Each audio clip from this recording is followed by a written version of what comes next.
So let's talk saute. Sauteing is a technique that's used in professional kitchens all the time, but at home, it's one of the techniques I use more than almost any other thing I do in the kitchen. This means the food jumps. Saute actually means jumping the food in the pan. And the reason we're doing this is because we want to be able to keep all of the flavor still in the meat or in the vegetables and not let it end up in the pan. One thing to really remember is get your pan good and hot. Now you can see here my Brussels sprouts are all sliced really thin, almost the same size because I want the sprouts to cook evenly. Add in my butter, see how hot that is? You can hear the sound. That means that it's hot enough. Now I take my Brussels sprouts, hear that? Cooking is a lot about sound. Add a tiny bit of salt right then. Now see, when you're flipping, you don't flip when you're sauteing, like throwing the pan like this. You actually flip it, keeping the pan, tilting it. You can practice with a piece of bread.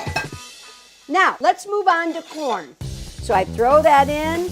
You can see I'm not overloading the pan too much.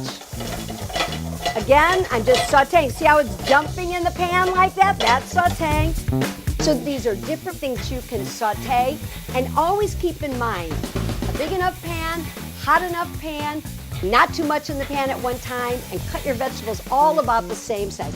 But really, cooking is all about having fun. There's no right or wrong. If you love it, that's perfection.